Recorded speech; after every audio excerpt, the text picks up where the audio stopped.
BREC was created, I think the land that was in the old system, which was actually under the Public Works Department, that land, which consisted, if I'm not mistaken, of about 3 parks, that was transferred to BREC, and that's kind of the way the system started. BREC at that time was poorly formed. We had very few parks, not a great organization at the time until Gene took over.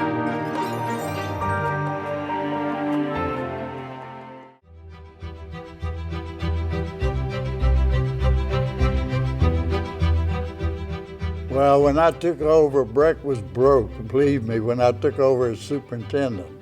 And tell you the truth, it was pretty tough back there.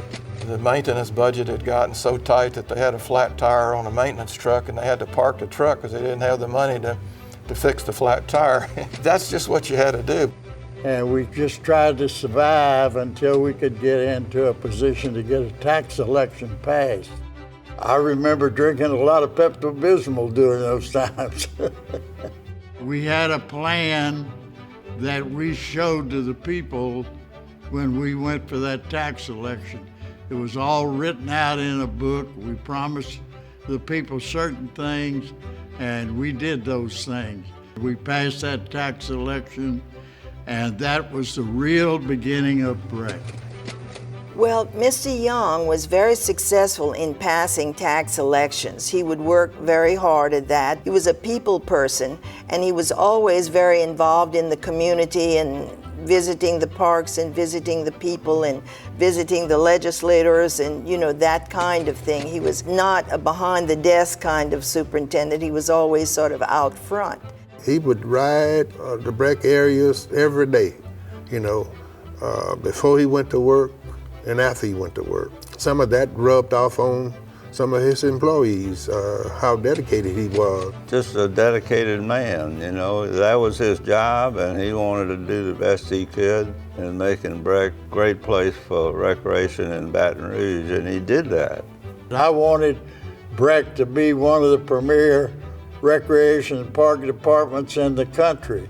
And of course, I went to national conferences. I saw what other people were doing. I was determined that we were going to be #1 or really at the top. But I spent first the money to get the land.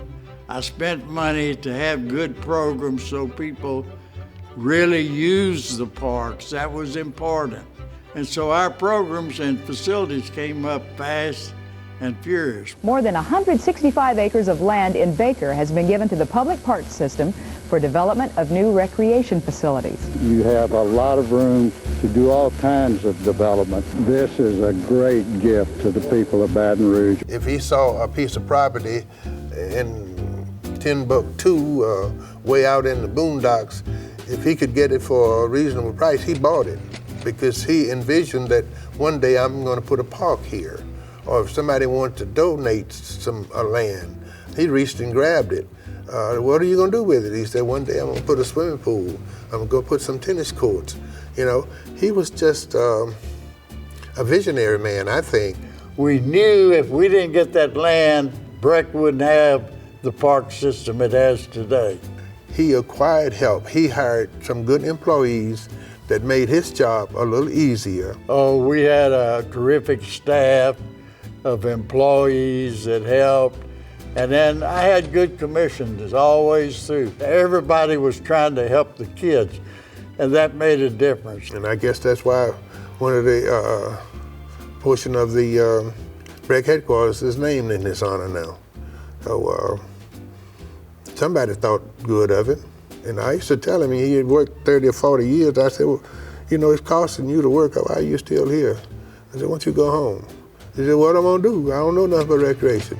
I saw kids, and I guess because I grew up in church and I saw religion and helping your fellow man and helping so many of these people that needed help. And I'll tell you, when I left, I was disappointed. I didn't get more done.